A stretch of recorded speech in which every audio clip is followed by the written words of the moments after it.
Eu me chamo Hélio dos Anjos, e vou falar da minha experiência que tive quando estava no submundo da feitiçaria. Sou um ex-mago das trevas. Comecei a praticar a feitiçaria quando fui visitar uma bruxa, e ao admirá-la, iniciei a minha vida na feitiçaria. A vida dessa bruxa que se dedicava na magia e tinha disciplina, me fez gostar de bruxaria. Ela não me incentivou a ser um feiticeiro, a vida dela me influenciou. E isso serve para os crentes. Vocês que vivem se santificando e fazendo a obra de Deus, estão sendo observados. Pessoas irão aceitar a Jesus por causa do testemunho de vida de vocês. 1 Pedro 2 versículo 12. Tendo o vosso viver honesto entre os gentios, para que, naquilo em que falam mal de vós como de malfeitores, glorifiquem a Deus no dia da visitação pelas boas obras que em vós observem. Filipenses 1 versículo 27. Somente deveis portar-vos dignamente conforme o Evangelho de Cristo, para que, quer vá e vos veja, quer esteja ausente, ouça acerca de vós que estáis num mesmo espírito, combatendo juntamente com o mesmo ânimo pela fé do Evangelho. Esses versículos falam que ao dar bons testemunhos de uma vida santa, os ímpios glorificarão a Deus e podem até se converter. Eu me converti à bruxaria por causa de uma bruxa exemplar, e hoje tem crentes que não dão bons testemunhos de vida, e ninguém os quer como exemplos de vida. Olha os falsos profetas que são famosos. Quem quer seguir esses homens que são exemplos de vida de ganância, avareza, cobiçadores das riquezas e amantes do dinheiro, preferem enganar no lugar de pregar o Evangelho. Ninguém quer esses homens como exemplos de vida. Crentes fofoqueiros que ficam falando mal da vida alheia na internet. Crentes que ficam afrontando outros irmãos no YouTube. Essas guerras virtuais que não agradam a Deus. Se você é um desses crentes contendeiros dessas redes sociais, nunca será um verdadeiro cristão. Se eu vivo uma vida exemplar, eu posso dizer para alguém me imitar. 1 Coríntios 11 versículo 1 e 2. Sede meus imitadores como também eu de Cristo, e louvo-vos irmãos, porque em tudo vos lembrais de mim, e retendes os preceitos como vos entreguei. E mesmo que você não venha pedir para alguém o imitar, sempre vai surgir crente que terá você como uma referência de servo de Deus, um exemplo de santidade a ser seguido. Nós que somos crentes, estamos rodeados de testemunhas que observam as nossas vidas. A maioria das testemunhas é de acusações, e quando vivemos uma vida reta diante de Deus, os acusadores não irão encontrar pecados em nós. Alguns irão aceitar a Jesus e outros seguirão os nossos passos. Não adianta pregar doutrina de santidade e denunciar o pecado, se na sua casa e no seu trabalho você não dá bom testemunho. O seu modo de vida pecaminosa pode escandalizar o Evangelho. E o que os ímpios irão dizer a você? O que adianta pregar que Jesus liberta se está preso no pecado? O que adianta dizer que a palavra transforma, se ainda você vive o velho homem se vestindo igual o ímpio, falando palavrões e imoralidades, dizendo que a crente se comporta igual um ímpio? O povo do mundo, se não vê transformação em sua vida, não irão crer na palavra. Quando eu era um mago, quantas vezes deixei de acreditar na Bíblia por não ver os crentes que pregavam a palavra mudarem de vida? Esses crentes pregavam a palavra à noite na igreja, mas durante o dia não se comportavam como homens de Deus. Eram crentes solteiros que ficavam namorando com uma mulher e outras, tendo 2, 3 mulheres, escandalizando seus ministérios de pregadores. Eu me questionava se a palavra libertava e mudava a vida do homem por causa do exemplo de vida desses homens. Eu não acreditava na Bíblia, e atrasei a minha conversão por causa desses escândalos. O que eles pregavam não acontecia na vida deles. As testemunhas que observam a nossa vida são as pessoas da sua rua, do seu bairro, do seu trabalho e da igreja. E também tem testemunhas que são os feiticeiros e as bruxas. Às vezes vocês nem conhecem essas pessoas, e não sabem que tem feiticeiros e bruxas lhe vigiando para saberem se é um crente verdadeiro. As bruxas são obrigadas a vigiarem a vida de cada crente, para saberem se é ou não da luz, como os demônios dão ordem para quem é da feitiçaria atacarem os crentes com feitiço. As bruxas e os feiticeiros são os que mais observam a vida dos crentes, e se encontrar pecado, é ali onde uma bruxa irá atacar. Na feitiçaria se aprende a explorar os pontos fracos das pessoas. Todas as pessoas que observam a vida dos crentes, eu chamo de testemunhas terrenas. E tem as testemunhas espirituais que são milhões delas, muito mais do que as testemunhas terrenas. São milhões de espíritos malignos nesse momento observando os seus passos. Enquanto tem 12 testemunhas terrenas lhe observando, existem milhões de testemunhas espirituais lhe vendo. Hebreus 12 versículo 1. Portanto nós também, pois que estamos rodeados de uma tão grande nuvem de testemunhas, deixemos todo o embaraço e o pecado que tão de perto nos rodeia, Satanás fica passeando a terra sendo uma testemunha de acusação. Jó 1 versículo 6. E num dia em que os filhos de Deus vieram apresentar-se perante o Senhor, veio também Satanás entre eles. Vocês que me ouvem, quantas vezes alguém lhe acusou por cometer uma falha? Quantas acusações vocês veem na internet? Se os seres humanos são capazes de fazerem graves acusações aos seus irmãos, posso afirmar que os demônios são 1000 vezes piores em fazer acusações. Jó 1 versículo 6, 9 e 10. E num dia em que os filhos de Deus vieram apresentar-se perante o Senhor, veio também Satanás entre eles. Então respondeu Satanás ao Senhor e disse: Porventura teme Jó a Deus de balde? Porventura tu não cercaste de sebe a ele e a sua casa, e a tudo quanto tem? A obra de suas mãos abençoou, e o seu gado se tem aumentado na terra. Satanás fez acusação a Jó. Mesmo ele sendo um homem reto, o diabo sempre irá procurar defeito na vida de quem não tem. A justificação da acusação de Satanás foi que Jó era um homem santo por ser rico e não passava por provações financeiras. Mas o servo de Deus provou ao contrário, e mesmo na pobreza foi fiel. No começo da minha conversão, eu me afastei das coisas do mundo, das festas do mundo, renunciei aos meus pecados por amor a Jesus. Mesmo vivendo uma vida reta, apareceu uma mulher para me acusar. Essa mulher fazia acusações falsas que não fazia parte da minha vida. O que eu vivia não estava de acordo e nem ligado com as suas acusações. Foi o que aconteceu com Jó. Mesmo vivendo uma vida reta diante de Deus, Satanás procurou um meio de lhe acusar. O próprio Deus exaltou a vida de obediência do seu servo Jó, porque conhecia bem a vida dele. O próprio Deus era testemunha que ele vivia uma vida santa. Provérbios 15 versículo 3. Os olhos do Senhor estão em todo lugar contemplando os maus e os bons. Deus também é testemunha. Apocalipse 5 versículo 6. E olhei, e eis que estava no meio do trono e dos 4 animais viventes e entre os anciãos um cordeiro, como havendo sido morto, e tinha 7 pontas e 7 olhos, que são os 7 Espíritos de Deus enviados a toda a terra. Os 7 Espíritos de Deus são os seus 7 olhos. Ele tem 7 anjos que fiscalizam a terra. Essa mulher me acusava de pecados quando eu ainda era um mago. Mas graças a Deus que fui redimido pelo sangue de Cristo, Ele não vai imputar esses pecados que apagou do livro da condenação, e lançou os meus pecados no mar do esquecimento. Jó 1 versículo 8. E disse o Senhor a Satanás: Observaste tu ao meu servo Jó, porque ninguém há na terra semelhante a ele, homem íntegro e reto, temente a Deus e que se desvia do mal. Deus fala das qualidades de Jó a Satanás, enquanto ele não viu essas qualidades do patriarca e procurou achar argumentos que Jó se manteve fiel por ser rico e interesseiro. Vocês que gostam de ir nas igrejas de prosperidade e fazem campanhas para terem bênçãos materiais e conquistar casas, carros e bons empregos, Satanás vai lhe acusar e chamar de interesseiro, e falar que está sendo fiel por causa dos bens, e se tirar o material de sua vida irá pecar. E como o coração de vocês está no dinheiro,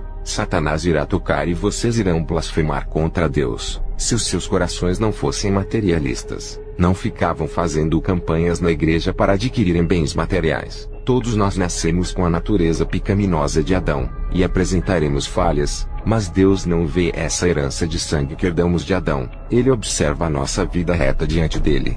Deus exalta as nossas qualidades quando vivemos retos em sua presença. Ele não olha para a nossa herança de sangue que herdamos de Adão. O sangue de Cristo derramado cobriu o sangue da condenação de Adão. É só vivermos uma vida reta. Deus vê as qualidades de quem vive reto diante da sua presença. Mas o diabo sempre irá querer acusar de alguma forma, assim como essa mulher me acusou. E teve crentes que também me acusaram sem motivo. Os demônios acusadores vão usar pessoas e até mesmo crentes para lhe acusar. Vocês sabem que Deus falou as qualidades da vida de Jó enquanto Satanás o acusava. Deus sempre vai falar bem dos que vivem uma vida santa, mas as testemunhas do mal sempre vão falar mal dos servos de Deus. Na internet está cheio de testemunhas de Satanás fazendo graves acusações dos servos de Deus, procurando algum motivo para acusar. Os fariseus sempre procuravam um motivo para acusarem um homem que não tinha pecado chamado Jesus. Alguns irmãos que me ouvem devem estar pensando assim: eu vivo uma vida reta, e estou sendo acusado por uma vida que não vivo. Essa pessoa que eles chamam de falso cristão não descreve com a minha vida, e questionam dizendo: já que estou sendo acusado dessa forma, então vou viver uma vida de pecado. Já estou com a minha reputação manchada. Ninguém irá dar crédito às minhas palavras. Não faça isso. O diabo quer legalidade para destruir a sua vida. Deixe falarem mal. O que importa é que os olhos de Deus que está sobre a terra estão vendo a sua retidão. Os anjos são as suas testemunhas de defesa. As acusações dos demônios não têm efeito em sua vida. O advogado Jesus lhe defende todos os dias. As pessoas lhe acusam mesmo sendo fiel a Deus, mas Jesus lhe justifica. 1 João 2 versículo 1. Meus filhinhos, estas coisas vos escrevo para que não pequeis. E se alguém pecar, temos um advogado para com o Pai, Jesus Cristo, o justo. Se viver uma vida de pecado, além das pessoas e os demônios lhe acusarem, o próprio Deus deixará o seu nome ser escrito no livro da condenação de sua alma. Os demônios irão escrever os seus pecados no livro da acusação, e Deus não pode fazer nada, pois vive no pecado. Eu vou relatar o meu testemunho, e como me tornei o mago das trevas. Comecei a comprar livros de magia negra e fazia os rituais em meu quintal. A minha esposa era católica e não aceitava os meus rituais. Foi quando ela se separou de mim e voltou a morar com a sua mãe. Eu continuei praticando rituais e não queria me casar, porque sabia que qualquer mulher iria se assustar vendo eu sacrificando gatos pretos e galinhas pretas. No começo, eu não sentia nenhuma presença maligna, mas com o passar dos meses, comecei a sentir presenças estranhas, parecendo que alguém estava perto de mim me observando, e senti um vento soprar sobre mim e calafrios sentia, e mesmo fazendo calor sem ter vento, uma corrente de ar soprava dentro da minha casa e derrubava as coisas. Aconteceu um fenômeno chamado poltergeist em minha casa. As panelas do fogão e do armário chegaram a voar, e a porta do armário ficava batendo sem parar. Essas foram as primeiras manifestações do sobrenatural que presenciei. A comunicação era através dos objetos se movendo, e quando a vela acendia sozinha sem fósforo, eu não usava fogo, apenas deixava a vela em pé, e de uma forma sobrenatural se acendia. Isso os teólogos nunca irão crer por não estar na Bíblia. Depois eu comecei a ouvir as vozes dos demônios falarem em meu ouvido, mas não vi os demônios. E aos poucos eu fui tendo contato com o sobrenatural. Fui me envolvendo no mundo dos espíritos malignos, até que os meus olhos espirituais se abriram, e eu comecei a ver os demônios. Eu que pensava que esses espíritos tinham formas de pessoas estava enganado. Quando eu vi o primeiro demônio com o rosto de sapo, e no lugar dos olhos 2 buracos, eu corri para a rua fugindo de sua presença horrenda. Foi muito difícil para eu me acostumar com as suas aparências. Esses demônios perderam as suas imagens de anjos quando se rebelaram contra Deus. Eu não sei o motivo deles assumirem essas aparências horríveis. Não sei dizer se foi o próprio Deus que tirou a imagem angelical deles, ou se eles mesmos tiraram a imagem santa dos anjos. O que eu sei é que eles nos odeiam por termos a imagem de Deus, e por odiarem essa imagem. Esses demônios podem ter tirado a imagem angelical por ser uma criação divina, e colocaram as suas próprias imagens criadas. Eu também creio que Deus pode ter tirado a imagem santa dos anjos deles, porque quando eu era um mago, ao olhar no espelho, eu vi uma imagem de monstro. Eu ficava assustado, e perguntava para as pessoas se tinha alguma coisa estranha no meu rosto. E todo mundo falava que eu estava normal e não tinha nada de errado com a minha aparência. O meu rosto estava normal, mas o rosto da minha alma estava deformado. O que eu enxergava no espelho não era o meu rosto carnal, mas o meu espírito deformado. Quando uma pessoa se envolve com a magia negra e vai se aprofundando na feitiçaria, o seu coração fica enegrecido e duro, e a mente só pensa em fazer maldades e destruir vidas. O que eu vi era o reflexo de minha maldade no espelho. O monstro que eu vi era o meu interior. Eu acredito que quando uma pessoa se aprofunda na bruxaria ou em qualquer pecado, a sua alma se transforma em monstro. Se o pecado é maligno, a pessoa vai se transformando aos poucos em um ser maligno, tirando a imagem de Deus e também sua semelhança. E foi isso que aconteceu com os anjos caídos. Os seus pecados tiraram a imagem e semelhança de seu Criador, lhe transformando nesses seres monstruosos. O pecado lhe transforma em um monstro, não pela sua aparência física, mas por dentro, tirando a imagem de Deus que está na alma da pessoa. Quando eu vi o primeiro ser maligno, eu queria desistir da feitiçaria. Foi quando 2 demônios me pegaram e me bateram muito. Eu pensava que espírito não podia tocar em pessoas, mas se eles podem fazer objetos flutuarem e jogar objetos em pessoas, isso significa que tudo que é físico eles podem tocar. Já as pessoas é que não podem tocar neles por serem espíritos, a não ser que Deus dê essa capacidade. Eu tomei muito soco, e os demônios me suspendiam para cima e me jogavam no chão. Eu fiquei com tanta raiva que tentei reagir. Eu conseguia ver eles, mas não conseguia tocá-los. Eu dei muitos socos e chutes neles para me defender, mas ultrapassava os seus corpos invisíveis. Um desses demônios que me batia disse: Você pensa que só no inferno conseguimos torturar as almas? Na Terra conseguimos também torturar as pessoas, principalmente aqueles que trabalham para nós. Podemos fazer com você o que quisermos. Esqueceu que você trabalha para nós. É o nosso servo. Mais uma vez, se tentar sair da feitiçaria, nós iremos apertar o seu coração até dar ataque cardíaco. Iremos estourar as veias que ligam o seu coração. E ainda arrancaremos a sua alma desse corpo imundo e levaremos para o inferno. E lá será torturado por traição. Ainda quer deixar o nosso caminho? Eu respondi que não iria deixar eles. E com o corpo todo dolorido, parecia que tinha quebrado todos os ossos do meu corpo. Eu fui ao hospital e o médico me examinou, e disse que um osso da costela estava quebrado e o meu ombro deslocado. O médico me perguntou como foi o acidente. Eu tive que mentir dizendo que caí da moto. Quando voltei para casa, comecei a servir os demônios com temor, não com aquela vontade que eu tinha antes de ser um mago, e com muito medo dos demônios e servindo a eles à força e não com vontade. Fui conversar com uma bruxa. Ela me disse que eu tinha que controlar os demônios, e disse que existia um feitiço muito forte para hipnotizar eles. Eu pedi para a bruxa me ensinar, mas ela falou que não sabia. Perguntei para a bruxa se conhecia algum bruxo ou bruxa que me ensinasse a controlar os demônios. A bruxa disse que no Brasil não tinha pessoas com essa habilidade, e disse que na África eu encontraria muitos que têm essa capacidade. Eu disse à bruxa que estava disposto a pagar uma quantia muito alta em dinheiro para aprender esse feitiço. Eu comprei a minha passagem e fui para Angola. Lá eu conheci um idoso chamado de José Cacinda. Esse idoso era um feiticeiro muito respeitado na vila, e tinha grande experiência na magia. A minha viagem para Angola foi no ano de 1995. Quando cheguei em Angola, falei para esse idoso que queria controlar os espíritos para não apanhar mais deles. Eu ofereci uma grande quantidade de dinheiro que havia juntado na poupança através dos meus trabalhos que eu cobrava dos meus clientes. Esse idoso não quis, e disse que o preço era muito caro.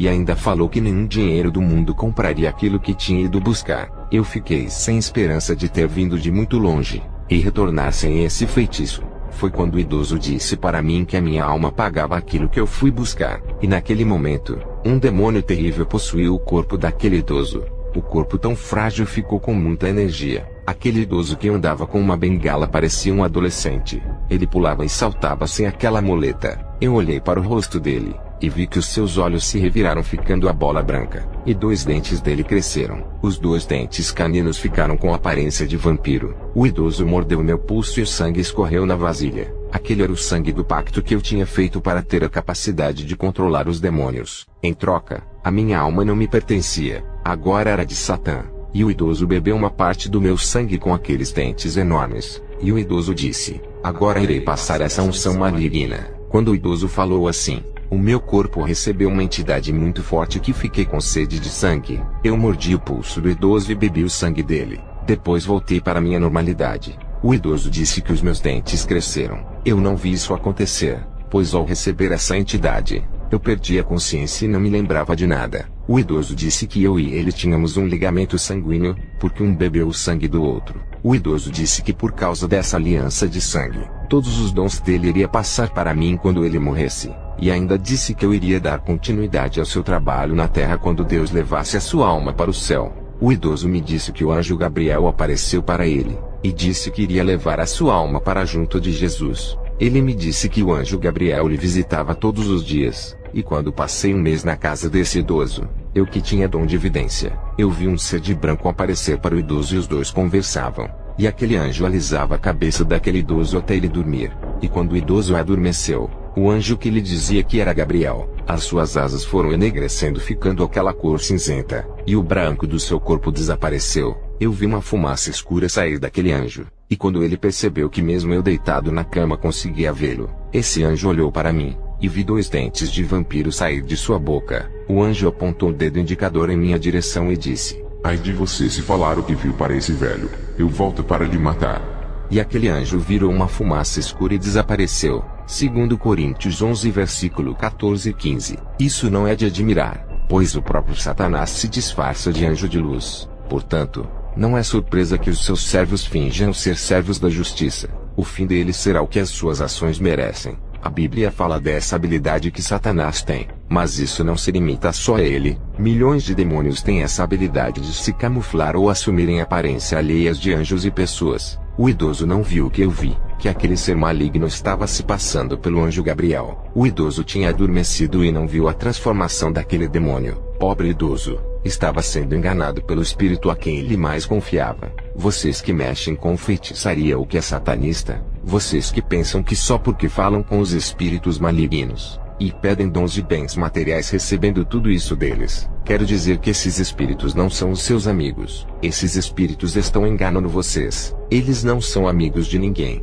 A maior prova que eles estão lhe enganando é quando morrerem. Esses espíritos irão arrastar as suas almas para o inferno, e quando estiverem presos em tormentos, irão se lembrar que foram enganados por eles. Se convertam satanistas e feiticeiros. Quando eu fui ameaçado por aquele demônio que se camuflou do anjo Gabriel, eu fiquei com medo de falar para o bruxo idoso. No dia seguinte, eu perguntei para o idoso se depois do pacto de sangue conseguiria controlar os demônios do Brasil.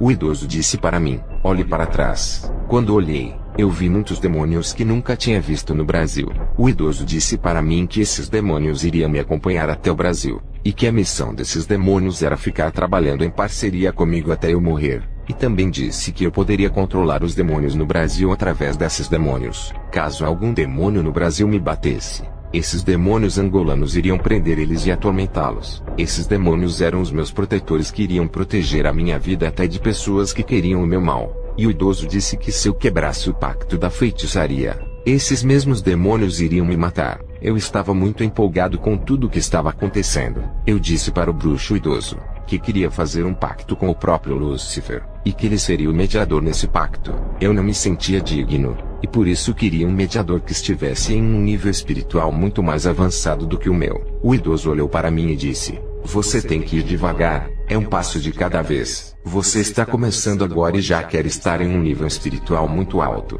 Eu demorei mais de 20 anos para chegar nesse nível. Eu entendo a sua sede pelo sobrenatural, mas tem que respeitar o seu tempo de iniciação. Eu respondi ao idoso: eu não quero crescer na magia rápido. Quero fazer um pacto com Satã que comanda a todos os espíritos malignos para ter mais segurança. O idoso olhou para mim e disse: está bem, irei invocar Satanás, mas não é simples chegar até o mestre. Existe uma hierarquia de espíritos malignos para chegar até ele. O idoso disse: meu jovem, tu sabes que mesmo eu sendo um feiticeiro, não gosto de fazer acordos com os espíritos malignos. Eles não são de confiança. Para chegar até Satã, eu tenho que fazer acordo com os anjos caídos. E isso pode custar um alto preço. Eu posso perder a minha alma em querer me aproximar de Lúcifer, por ele ser a autoridade máxima entre os anjos caídos. Esses espíritos podem cobrar um preço muito alto por aproximar o seu chefe a um homem mortal. Eu sendo seu mediador, posso ter a minha vida ceifada por lhe ajudar. Eu trabalho e faço acordo com os anjos celestiais da parte de Jesus. Cada ritual que eu faço eu invoco Miguel, Rafael, Ariel e outros anjos do bem. Eu tenho uma aliança com o anjo Gabriel que me visita todos os dias. O anjo Gabriel me disse que Deus aceita os sacrifícios de animais do Antigo Testamento. Deus não aboliu a lei mosaica, e podemos sacrificar animais para ele. Foi o anjo Gabriel que me ungiu como sacerdote de Deus. Sou aquele que vai dar continuidade à linhagem de Arão. O anjo Gabriel tem me protegido. E se você quiser fazer uma aliança com esse anjo, eu invoco o Gabriel. Não quero me envolver com os anjos caídos. Eu respondi ao idoso: então quem era aquela entidade que entrou em seu corpo e bebeu meu sangue? O idoso me respondeu: é um espírito do pacto que trabalha para o anjo Gabriel. Você pediu para não apanhar dos demônios do Brasil, porque esses demônios agressores são da parte de Lúcifer. O demônio que eu invoquei para fazer o pacto com você não é da parte de Lúcifer, e trabalham para Gabriel. Todos esses espíritos malignos que irão para o Brasil lhe proteger, trabalham para Gabriel. Eu disse ao bruxo idoso: eu quero um pacto com Lúcifer, não quero com o Gabriel. Se eles pedirem sacrifícios de uma vida, eu ofereço a minha no lugar da sua vida. A minha alma já foi vendida, e se for para o meu corpo ser sacrificado, estou à disposição. O idoso me respondeu: está bem, irei ser o seu mediador. Não vou me responsabilizar pela sua vida, e depois desse pacto não será mais o mesmo. A sua vida será cheia de tribulação. E o idoso subiu a um monte, e disse que eu não podia subir, e somente observar de longe, pois se eu chegasse perto do monte seria fulminado. O idoso disse que iria ser o mediador da aliança entre eu e Satã. O que eu vi foi uma imitação de quando Moisés, sendo um mediador entre o povo e Deus, subiu ao monte e fez uma aliança. Moisés recebeu revelação de Deus, e escreveu os mandamentos da lei mosaica. O bruxo idoso também estava recebendo uma revelação, e escreveu um monte de coisas que eu deveria fazer com essa aliança. O idoso subiu ao monte à meia-noite, e ficava até às 3 horas da manhã se conectando com vários espíritos malignos até chegar a Lúcifer. Foram 7 dias que o idoso subiu ao monte. O que o idoso disse sobre não se aproximar do monte era verdade. Quem se lembra da passagem da sarça ardente que Moisés viu de longe do monte? Eu pude ver o monte ficando em brasa, e o fogo brotava do chão e subia. Aquele monte parecia um vulcão, mas era espiritual, pois o fogo não queimava a vegetação do monte igual a sarça ardente que não se consumia. Quem não acredita no inferno, se tivesse visto o que eu vi, iria acreditar. O fogo do inferno subiu debaixo do chão para o monte e deixou em brasa. Para você que não acredita que o inferno fica embaixo da terra, a nuvem é a coluna de fogo que guiava o povo de Israel. Aconteceu no ritual do bruxo idoso. Uma nuvem cinzenta desceu até o monte. Aquela nuvem estava carregada de demônios dos ares. Quem se lembra da passagem que o rosto de Moisés resplandeceu no monte, vai saber do que eu irei falar. O rosto do bruxo idoso mudou, a transfiguração da sua face ficou igual a um rosto de monstro, e os seus olhos pareciam trevas. Isso aconteceu durante os 6 dias que eu observei no monte. Quero dizer para todos os crentes que gostam de subir ao monte, para orar e se preparar antes de subir para enfrentar um local carregado de poderes das trevas. O diabo imita a Deus e leva os seus escravos para o monte também. Tem muitos montes que são consagrados aos demônios, e você que vive uma vida de pecado, se subir em um monte consagrado a sua vida não irá para a frente. Crente que não renunciou ao mundo e vive no pecado, a sua vida está cheia de abertura espiritual para os demônios entrarem. Subir ao monte para orar é uma afronta aos demônios que consagram o local. Esses espíritos irão atacar você, e se não estiver revestido da santidade irá sofrer. Ninguém fala porque muitos crentes sobem ao monte e ficam doentes, e outros morrem de enfermidade pensando que é morte natural, ou chegou o dia de Deus recolher. Ninguém fala que esses crentes foram atacados pelos demônios, e por não estarem preparados morreram. O que eu estou falando é algo sério que ninguém revela. No começo da minha conversão, o meu pastor que já é falecido não permitia que eu subisse ao monte com ele. Isso era proteção da parte dele. Esse pastor vivia uma vida santa e disciplinada para não pecar. O pastor subia ao monte onde tinha muita oferenda de macumba, e orava repreendendo as oferendas para não fazer mal a ninguém. O pastor pegou muitos nomes que estavam escritos em papéis das oferendas, e orava anulando o efeito das magias. Os demônios furiosos tentaram matá-lo, mas não acharam legalidade. Nenhuma enfermidade lhe pegou. Todos os irmãos que subiram ao monte ficavam doentes. O pastor não ficava doente. Os demônios não podiam tocar nele, então usavam a sua esposa para discutir com o pastor e os seus filhos para desrespeitá-lo. Os demônios usavam os funcionários da sua empresa para persegui-lo, e usavam os seus vizinhos para humilhá-lo, porque os demônios não conseguiam atacá-lo, mesmo lançando os seus dardos. Primeiro que o pastor era um homem santo, vivia orando e jejuando, mas mesmo seguindo todas essas coisas, isso não significa que é intocável. Eu já vi homens de Deus ficarem enfermos em batalhas espirituais. Depende do tipo de demônio que está confrontando. O meu ex-pastor estava confrontando num monte demônios de níveis mais fracos. A única certeza que eu tenho é que esses demônios não podem matar quem vive o evangelho por não terem força.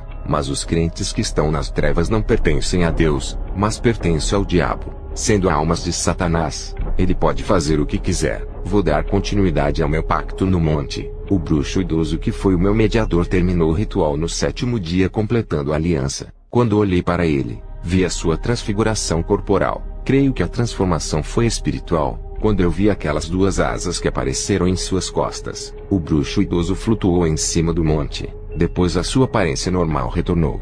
Depois do ritual completado, o bruxo me chamou ao monte, e o idoso disse que Lúcifer iria usar o corpo dele para falar comigo. E foi o que aconteceu. Lúcifer incorporou nele e falou comigo fazendo uma aliança. E o idoso possuído por Lúcifer disse: ajoelhai diante do seu Deus. Eu me ajoelhei, e ele colocou as mãos sobre a minha cabeça e disse: seja batizado e selado pelo Espírito Santo. Eu comecei a falar em línguas estranhas, e o idoso incorporado com Lúcifer disse: está ungido, e irá se chamar de Mago das Trevas, o meu mago que derrotará os anjos do Messias, meu maior inimigo. Depois daquele dia, eu me senti mais seguro e um bruxo muito forte.